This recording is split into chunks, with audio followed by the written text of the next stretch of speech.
अगर इनके पास सब्र होगा तो पूरा दूंगा, पैसे पूरा लेकर के आए हैं। इनका जितने भी प्रश्न है सबके जवाब दे सकते हैं। उत्तर संख्या अगर ये चाहे तो 10 मिनट तक पूरा दूंगा मैं इनको। हमने जो ये गेहूं की खरीद की बात कर रहे हैं, तो विगत 22-23 से जो है कंपेयर में हमने दुगुने गेहूं खरीदने का काम किया है। और जो हमने 150 रुपए का हमारी सरकार ने अगर वादा किया है बोनस का, तो 150 रुपए बढ़ा करके हम उस पे खरीद कर रहे हैं गेहूं की। और दूसरा जो इनका प्रश्न है कि आपने तो खरीद लेट की है, मैं आपके माध्यम से माननीय सदस्य को बताना चाहूंगा कि हमने जो है खरीद की जो दिनांक है, हमने हमेशा हमारे इन 2 सालों में हमने हमेशा प्रयास किया है, तारीख भी हमने जो पंजीयन की तारीख होती है उसको भी जल्दी कराने का काम किया है। और पिछली सरकार की तुलना में अगर आप देखेंगे तो हमने समय से पूर्व प्रयास किया है और समय पर उनको तारीख देकर के तोलने का काम हमारी सरकार कर रही है। अगला प्रश्न है जबर सिंह सांकला। प्रश्न संख्या 55। अध्यक्ष महोदय, जवाब मेरे पास आ चुका है, मैं पूरक प्रश्न बोल रहा। माननीय मंत्री जी, आप पूरे प्रश्न पूछिए। मैं आपके माध्यम से मंत्री महोदय से जानना चाहूंगा, आपने जो जवाब दिया वो बिल्कुल सही है, मगर क्या मंत्री महोदय मेरा निवेदन ये है कि आसिंद हेडक्वार्टर है और आईएन ऑफिस केवल आसिंद में ही है। ब्राह्मणों की शरीरी और शंभूगढ़ को मिलाकर के बहुत ज्यादा कंज्यूमर होते हैं, इससे अधिकारियों के ऊपर भी लोड पड़ता है। छोटी मोटी कोई कमी है उसको निकालते हुए, शिथिलता बरतते हुए, क्या आप ब्राह्मणों की शरीरी और शंभूगढ़ को आईएन ऑफिस में तब्दील करने का मनसा रखते हैं क्या? माननीय मंत्री जी। माननीय अध्यक्ष महोदय, जो माननीय सदस्य ने शंभूपुरा और ब्राह्मणी की खेड़ी के लिए जो नए सहायक अभियंता कार्यालय खोलने के लिए जो मांग करी है, उसमें शंभूपुरा जो सहायक अभियंता कार्यालय के लिए जो प्रस्ताव है हमने वो तैयार करवाए हैं और वो फिजिबल भी है। उसमें प्रस्ताव तैयार करने के बाद 35,788 उपभोक्ता रहेंगे, जिन्हें हम प्रस्ताव बना करके वित्त विभाग को भेजेंगे। मैं सदस्य को आश्वस्त करना चाहता हूँ वित्त विभाग से स्वीकृति के बाद अतिशीघ्र ही शंभूपुरा सहायक अभियंता मंत्री महोदय, शंभूगढ़ नया कार्यालय प्रस्तावित है उसको खोलने का प्रयास करेंगे। लेकिन जो दूसरा आप मांग कर रहे हैं, वहां पर शंभूपुरा बनने के बाद में लगभग 13,000 ही उपभोक्ता रहेंगे, तो ये ब्राह्मणों की शरीरी में कार्यालय खोलना अभी मापदंड के अनुसार संभव नहीं है। दूसरा पूरक। मंत्री महोदय, मैंने पहले ही निवेदन किया, थोड़ी बहुत शिथिलता बरतते हुए, क्योंकि वहाँ ग्रामीण एरिया है और लोग बहुत परेशान होते हैं, आसिंद की दूरी भी बहुत ज्यादा है, तो शंभूपुरा नहीं है, शंभूगढ़ है। पहली बात तो ये शंभूगढ़ और ब्राह्मणों की शरीरी छोटी मोटी कोई कमी है, ज्यादा कमी नहीं है इसमें। आपके विभाग ने भी लिख के दिया छोटी मोटी जो कमी है, क्योंकि हमारी सरकार ग्रामीणों का भला करने के लिए है, ग्रामीणों के हितों की सरकार है, तो छोटी मोटी कोई समस्या है उसमें शिथिलता बरतते हुए ब्राह्मणों की शरीरी और शंभूगढ़ दोनों ही जगह आप आईएन ऑफिस खोलेंगे तो आपकी अति कृपा होगी, ये आप जवाब दे दें भाई। मंत्री कुछ देखिए, जो हमने आपको मैंने पहले भी प्रश्न के उत्तर में बताया कि आसिंद विधानसभा क्षेत्र के सहायक अभियंता आसिंद में उपभोक्ताओं की संख्या 52,425 है और हुरडा में उपभोक्ताओं की संख्या 4,760 है। इन दोनों कार्यालयों के उपभोक्ताओं को विभाजित करके हमने नवीन कार्यालय शंभूगढ़ प्रस्तावित किया है, जिसमें 16,637 उपभोक्ता कार्यालय में सहायक अभियंता आसिंद में से 16,195 उपभोक्ता कार्यालय हमने हुरडा में से लिए हैं और जो नवीन सहायक अभियंता कार्यालय शंभूगढ़ प्रस्तावित किया है उसमें 32,832 की संख्या रहेगी। ये इस प्रस्ताव के बाद जो आसिंद में उपभोक्ताओं की संख्या है वो 35,788 रह जाती है और हुरडा में 35,665 रह जाएगी। तो इसके ये एक ही कार्यालय वहां पर शंभूगढ़ ही संभव हो पा रहा है, वो भी दोनों तीनों दो सहायक अभियंता कार्यालयों से मिलाकर के हो पा रहा है। इसलिए अभी जो आप दूसरे की मांग कर रहे हैं वो फिलहाल संभव नहीं हो पा रहा है, लेकिन मैं विश्वास दिलाता हूं माननीय सदस्य को कि शंभूगढ़ को अतिशीघ्र ही प्रस्ताव स्वीकृत विभाग से होने के बाद में अतिशीघ्र खोलने का हमारी सरकार प्रयास करेगी। अगला प्रश्न है लादूलाल पितलिया।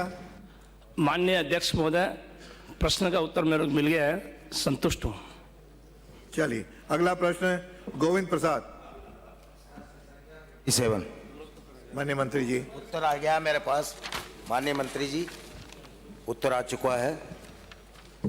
मैं आपके माध्यम से अध्यक्ष महोदय माननीय मंत्री जी से पूछना चाहूँगा कि आउट ऑफ टर्न पॉलिसी के तहत और किन किन स्तर के खिलाड़ियों को सूचीबद्ध किया जाएगा ताकि हर वर्ग और श्रेणी के खिलाड़ियों को राहत प्रदान की जा सके।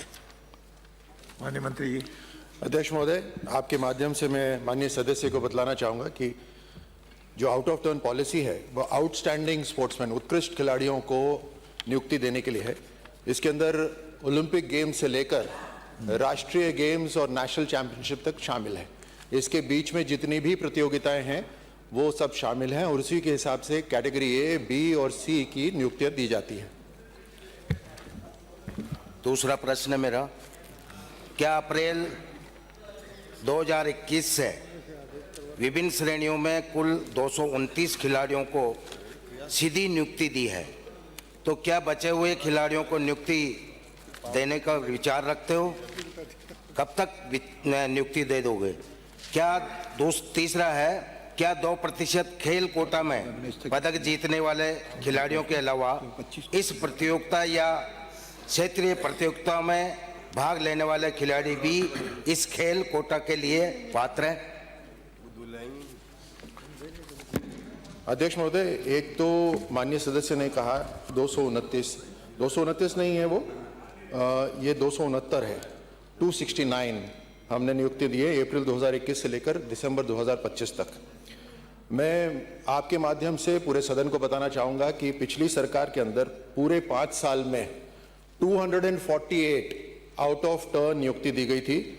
हमारी सरकार ने पहले 2 वर्ष के अंदर ही 186 नियुक्तियां दे दी हैं और जून के अगले 2026 के जून तक आते आते हम 300 पार हो जाएंगे, 300 नियुक्तियां पार कर देंगे। ये तेज गति से हम काम कर रहे हैं।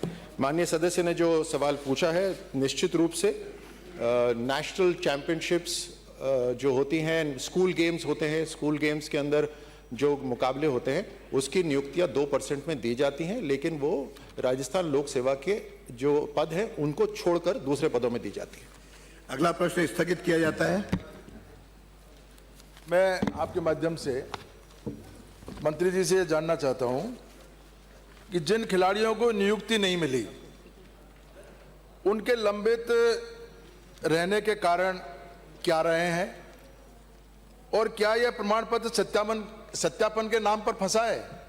एक प्रश्न। दूसरा, मेरा जो दिव्यांग खिलाड़ी हैं उनकी शिकायत है कि उनको मिलने वाली प्रोत्साहन राशि लंबे समय से अटकी हुई है। सरकार ये बताए कि कितनी प्रोत्साहन राशि अटकी हुई है और देरी से भुगतान हुआ है या नहीं हुआ है? अध्यक्ष महोदय, इसकी एक प्रक्रिया होती है। ये आउट ऑफ टर्न नियुक्ति जो होती है वो बिना किसी इम्तिहान के होती है, इसलिए ये निहायत ही जरूरी है कि डॉक्यूमेंट्स पूरे हों, प्रमाण पत्र पूरे हों। और प्रमाण पत्र पता करने के लिए हम यानी सरकार प्रमाण पत्र नहीं देती है, ये खेल संघ प्रमाण पत्र देते हैं। इसलिए खेल संघों से प्रमाण पत्र को प्रमाणित करना अति आवश्यक होता है। अगर उसके बिना हम नियुक्ति दें या उसके बिना हम उनको इंसेंटिव का पैसा दें तो वो गलत होगा।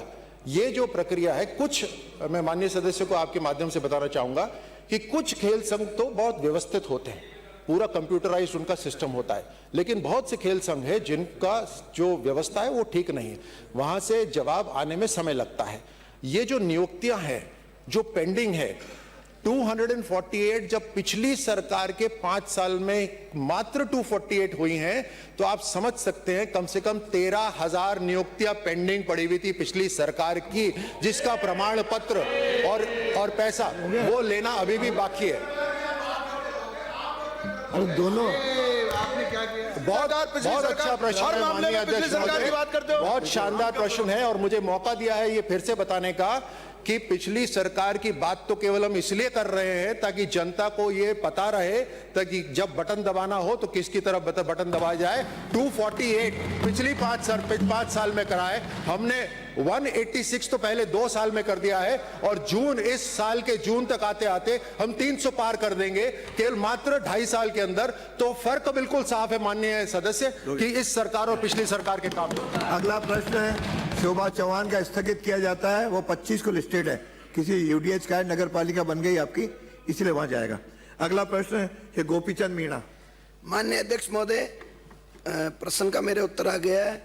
मैं क्वेश्चन करना चाहता हूं। पहले तो मैं हमारे यशस्वी प्रधानमंत्री जी का धन्यवाद देना चाहता हूं कि जनजातीय समुदाय के उत्थान के लिए ये हमारे एकलव्य मॉडल स्कूल जनजातीय समाज के उत्थान के लिए पूरे देश में खोलने का सराहनीय कार्य किया। इसके लिए हमारी सरकार का धन्यवाद। मेरा प्रश्न ये है, मंत्री से पूछना चाहता हूं कि जहाजपुर ब्लॉक में मेरे विधानसभा क्षेत्र में जनजाति बाहुल्य क्षेत्र 1 लाख की आबादी है। मैं मंत्री से पूछना चाहता हूं कि क्या एकलव्य मॉडल स्कूल खोलने का विचार रखते हैं? माननीय मंत्री जी।